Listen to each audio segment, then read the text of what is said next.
Hello everybody, this is TipTopMTG here today with another Magic the Gathering video. In today's video, we are taking a look at Strixhaven Commander or Commander 2021, and I am giving you my breakdown and review of the set as a whole. So we're going to kind of talk about Commander 2021, compare it to last year, compare it to the Commander decks that come out with standard sets in Commander Legends, and then we're going to talk about the legendaries of it, and then I'm going to talk about my thoughts on it as a whole and kind of rank the deck. So it's going to be a lot of fun, a lot of different parts to it, but I wanted to talk a little bit about what I cared about. I've kind of shifted away from doing general set overviews and shifted towards talking about what I care about. So let's jump right into this. Starting off, there are 5 commander decks for Commander 2021, each featuring a commander that is part of a school on Strixhaven. So each is a 2-color combination. We have green-blue, red-white, white-black, blue-red, and black-green.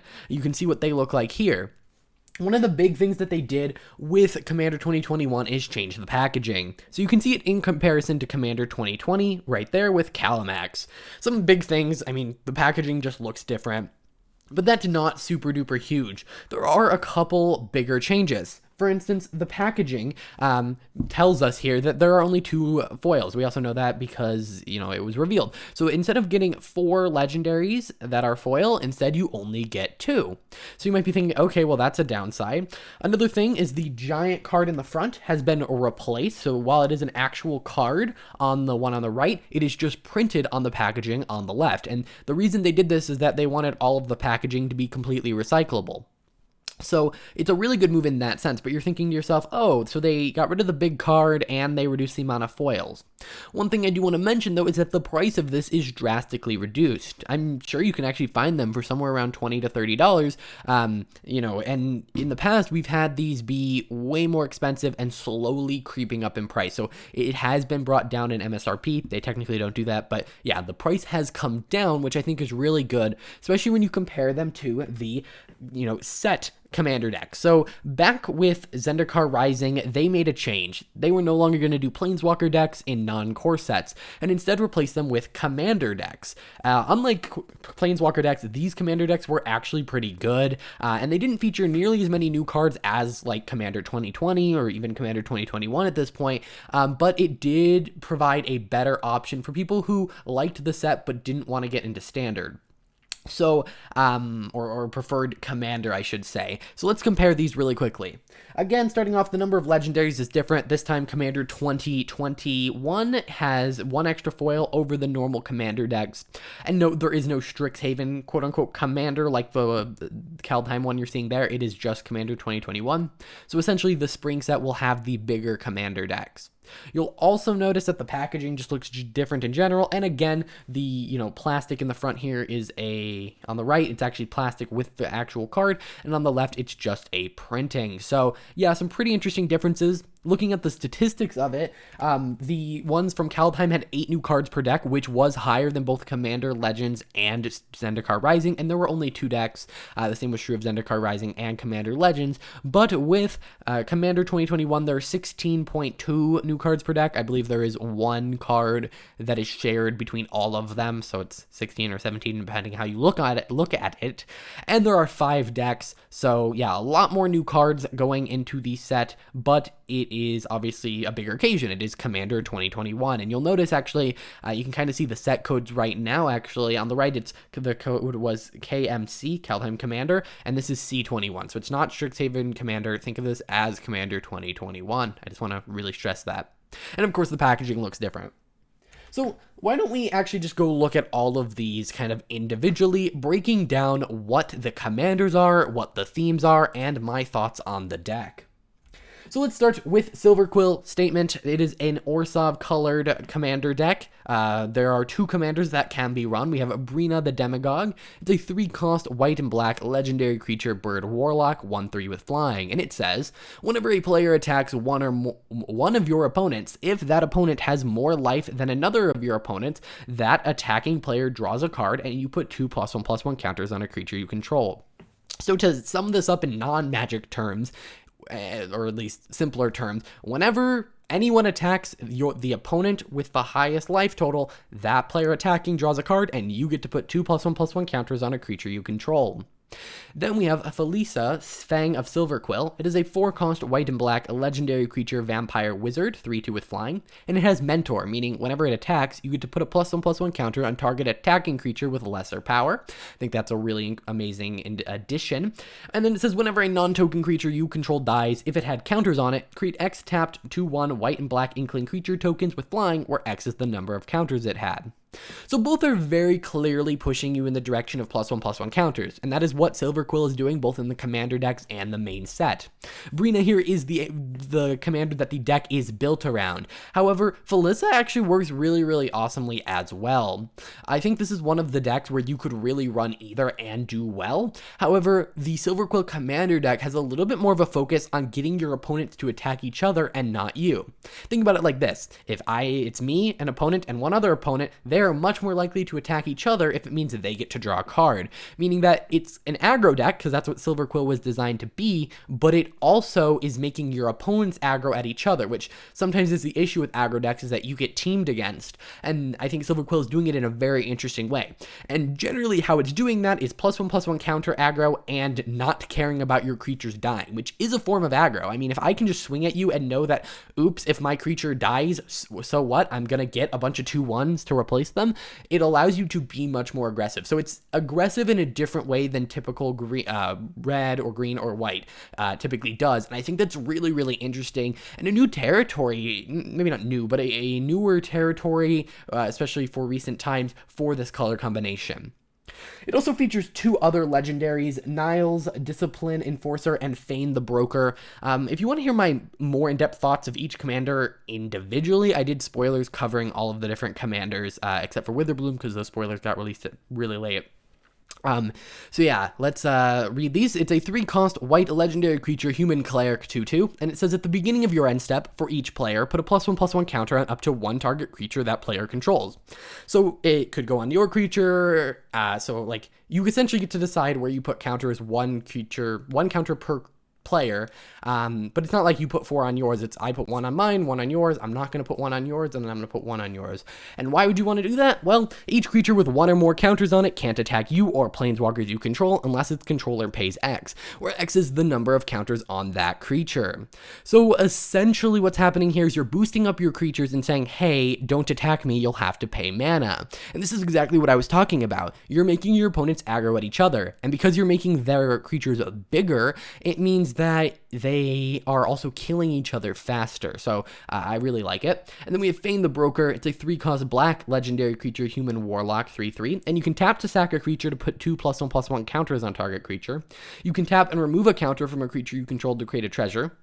You can tap to sacrifice an artifact to create a 2/1 white and black inkling creature token with flying, and you can pay 4 to untap him. So this is kind of a loop. You sack a creature to get a counter, you sack a counter to get an artifact, you sack an artifact to get a creature, which then can go back into the loop, and every time you do it, you get a +1/+1 counter. It just seems like pretty good value to me. I mean, you can do it at instant speed, and it lets you pay mana into it to keep doing effects. It can be ramp, it can be creatures, and it can be boost, so it's very versatile, but for me, it's not as interesting as Niles or whatever his name is.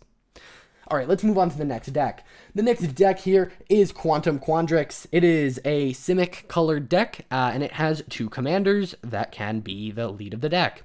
The one on the front is Adrix and Nev, twin casters. It's a 4-cost green and blue legendary creature merfolk wizard.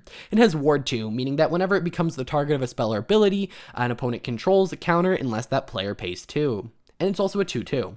And then it essentially does what Doubling Season does, where if 1 or more tokens would be created under your control, twice that many of those tokens are created instead. Meaning if you have an effect that creates a 3/3 beast under your control, you get 2. If you have an effect that puts 3 3/3 beast, you get 6. So it's a very powerful effect. We saw something similar, but with counters with Vorinclex in Kelpheim.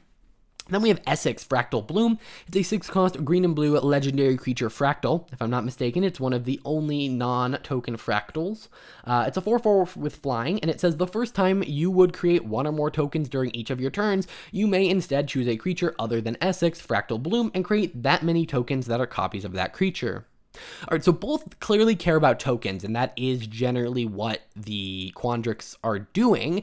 What I do want to say is I think Essex is actually more interesting. Where Silver Quill, I think both were interesting for different reasons. Adrix and Nev is an effect we've really seen before. And yes, we have effects similar to Essex, especially recently. It's not one that is super duper common, so I think that it is generally better and more fun to play because it's this new kind of effect, and I feel like there's a lot more you can do with it. I mean, if you have an effect that creates 3 1/1s, you can actually turn those into literally any creature. It's not like you're turning creature tokens into other creature, like, it's not like you're turning artifacts into certain tokens, like Brutaclad does. This is like turning them into any creature. So I think there's a lot of really awesome stuff you can do with Essex, and so it's my actual favorite of the commanders in this deck.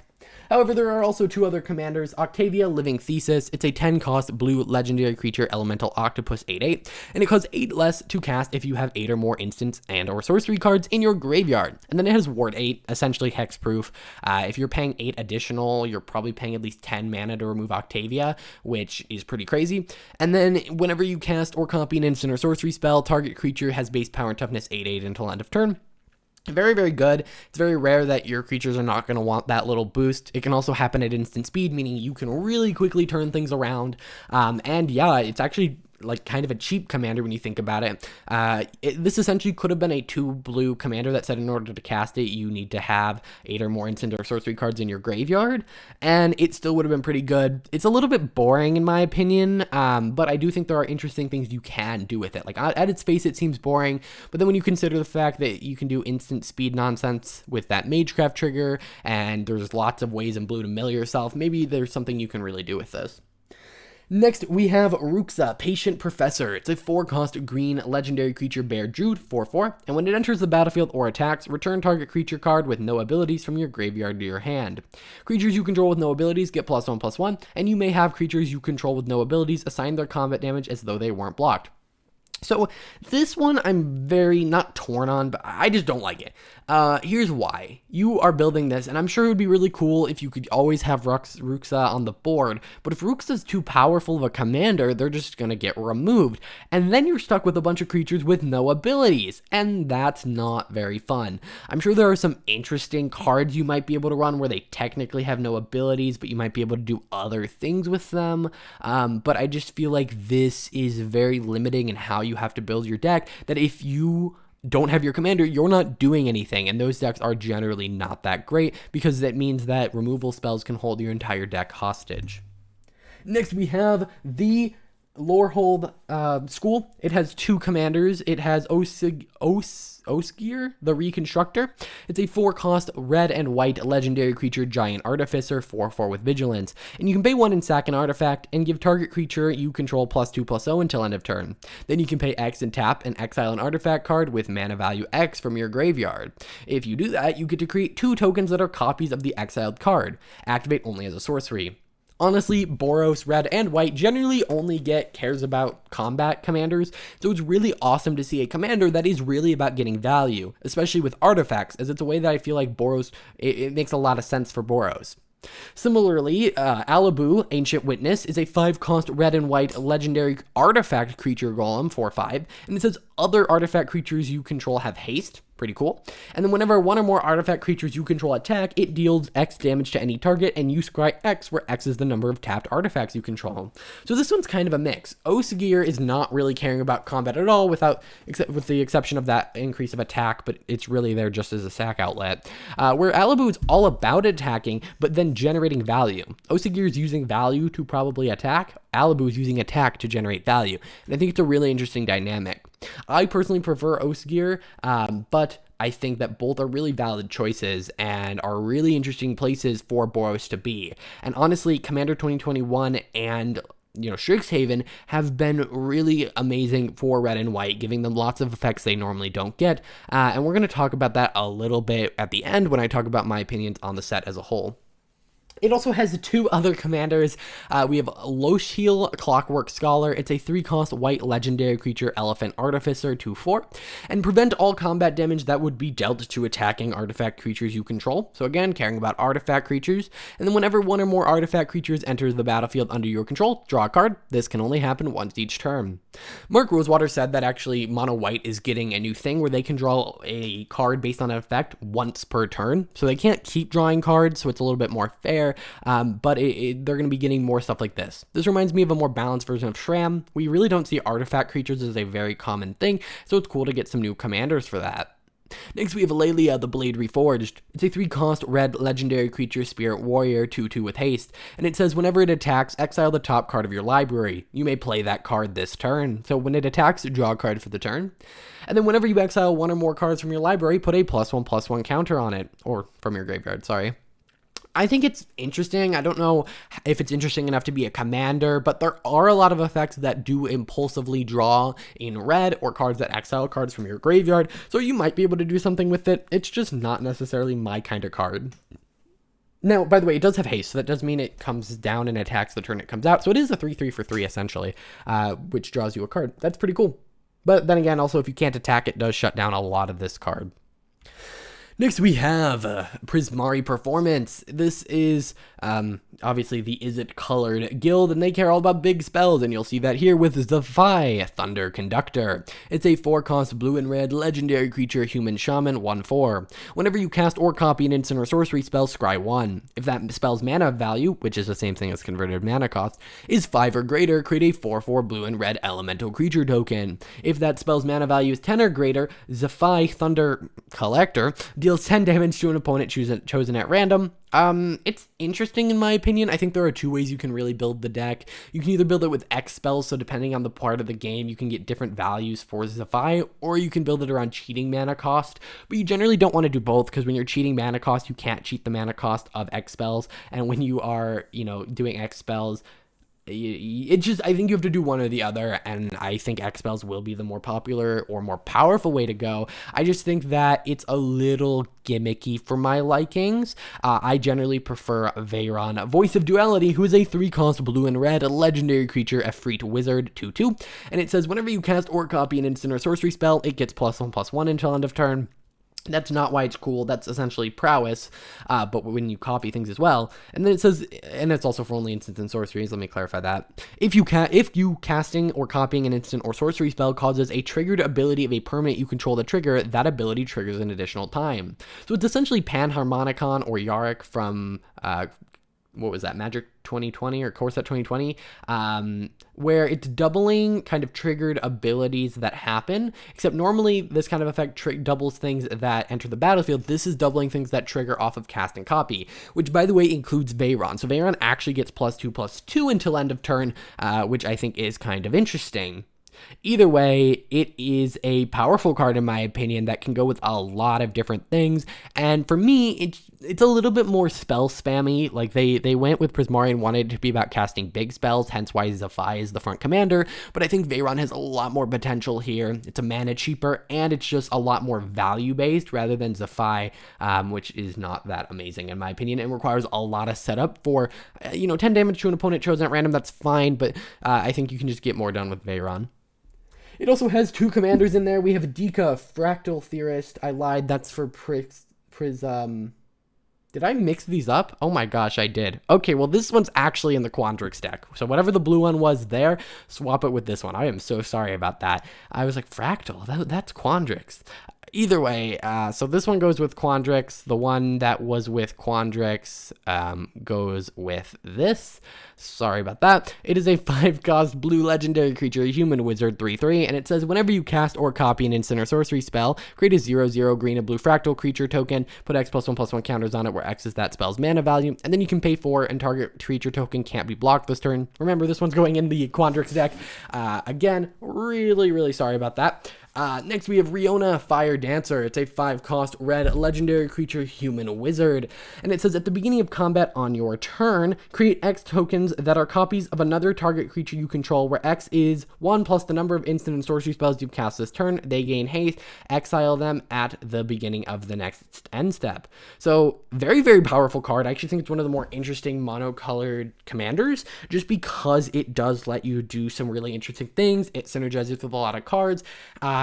And I just really, really like it. It's actually one of the ones I'm considering building just because it is so interesting. Either way, coming up here, we have the Witherbloom. So this is Witherbloom Witchcraft. It is a Golgari-colored commander deck, and essentially the main commander is Willow Dusk Essence Seer.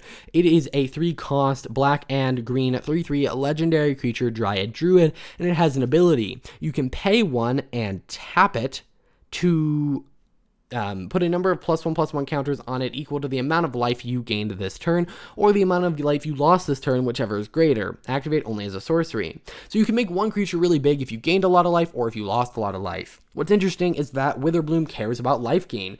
Generally, we see this in black and white, but we're seeing it in black and green, which I think is really, really interesting. Then we have Gnome Master Chef. It is a 4-cost black and green legendary creature, Troll Warlock, 5/3 with trample. At the beginning of your end step, create a number of food tokens equal to the number of non-token creatures you had enter the battlefield under your control this turn. So if you cast 3 creatures and they all enter the battlefield, it is non-tokens by the way, you get 3 foods. And then you can pay 1 and sacrifice a food to give a target creature indestructible until end of turn, and then tap it. You can actually do this to your opponent's creatures just to tap them. You can also sack the food for life, or you can use it for indestructible, which it's kind of interesting. This is our only real food commander. We have some commanders that care about sacrificing, and food works in those decks, but this is our first, generally food commander, which is kind of cool. Next, we have the 2 monocolored legendaries. We have Tivash, Gloom Summoner. It's a 5-cost black legendary creature, human warlock, 4/4 with lifelink. And it says, at the beginning of your end step, if you gained life this turn, you may pay X life, where X is the amount of life you gained this turn. So if you sacrifice all the life you gained, you can then create an XX black demon creature token with flying. So if you gain 10 life, you can decide to actually pay that life back to the game, I guess, and get a 10/10 flyer. Pretty interesting, actually, especially because when it hits, you can get rid of lifelink and replace it with, whenever this deals damage, create a 4/4. Pretty cool. And then we have Eudora, Grave Gardener, probably my actual favorite monocolored commander that was released. It is a 5-cost green legendary creature, Tree Folk Druid. It's a 5/5, and it says whenever another non-token creature you control dies, you may return it to the battlefield face down under its owner's control. It's a forest land. So whenever your creatures die, you can decide to actually have them come back as lands that are, by the way, not tapped and tap for mana. So yeah, you turn your creatures that die into ramp. Pretty awesome. I want to throw this in a morph deck because if they come back face down, then you can flip them back face up. So then they become creatures again, and then when they die, they come back as forest. So this is going to be really good in like a Sedina Slinking Sorcerer. I think that's her name. Whatever, the Commander 2019 one, where it's all about morph. This goes really well in that because it returns them face down, and the official ruling is if it has morph or some way to flip itself from being face down, you can do that even when it's a forest land. So yeah, pretty awesome in that sense, but I also think it can just have a lot of power in a mono green deck as the commander. So those are all of the kind of decks and the legendaries. Again, this is kind of supposed to be a product overview. Now, this is the part where I really talk about my opinions on it. And so why don't we jump into that by just looking at my rankings of the decks. So it's a little hard to see, but at number 1, we have Lorehold Legacy, number 2, Silver Quill Statement, number 3, Witherbloom Witchcraft, number 4, Quantum Quandrix, and number 5, Prismari Performance.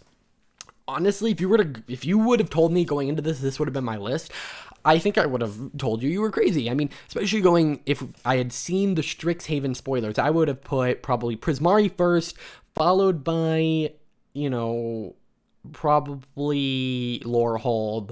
But if you looked at the beginning, I would have said Lorehold would have been at the bottom. But I think the colors of white and red have gained so much from this commander deck. On top of it is just so fun to play. I've played a couple of games of it, simulated on Cockatrice, and it was really, really fun to play every single time. It is a very value-oriented deck, which I personally prefer over the traditional strategy that Boros generally gets, and so I think it's a really good set for the colors, and it's a really fun deck. Silver Quill Statement is kind of the same way, where it's doing things that Orzhov doesn't necessarily get to do all the time, which is tricking your opponents into attacking each other. Of course, it does it occasionally, but it was really, really fun to have a deck that could do that. Witherbloom Witchcraft is kind of in the middle for me. It's not a bad deck by any stretch of the imagination, and it's cool to see what black and green can do with life gain, along with the creature sacrifice, which again is a little more value oriented, but it wasn't necessarily as innovative to me as for the colors as something like Silver Quill Statement or Lorehold Legacies. Quantum Condrix was just fine. Creature token decks are just generally okay, and they are in slightly new colors typically compared to what they are normally in, but they just weren't that interesting to me. And Zephi Thunder Conductor or Collector or whatever you want to call them, it was a fine deck and you could definitely do well with it. I just personally didn't like the style of casting one really big spell. I just felt like it didn't do that much, and it just was kind of disappointing to me. I think they really wanted to do something where Izzet's all about spells. So in a school all about casting spells, it just didn't feel that amazing to me, which I felt kind of weird about. So yeah, those are my rankings. As a whole, I think Commander 2021 is great. It's a great step for Commander products as a whole, seeing the price reduction, seeing some of the unnecessary things being removed. The new packaging is pretty awesome, and they just all felt really good. When these were first spoiled, I was actually really disappointed by the front cards, especially everything but the Lorehold one. I thought all the rest were pretty bad, but after looking at the decks, I feel like the Silver Quill one and even the Witherbloom one are pretty interesting. So yeah, that's going to do it for this video. I know it's been a long one. I just wanted to give you an overview of Commander 2021 as well as my opinions. It's probably one of the best Commander decks that we've seen in a while, almost exclusively because of the price. I mean, if you can get all of these for significantly cheaper than the other ones, it's pretty good.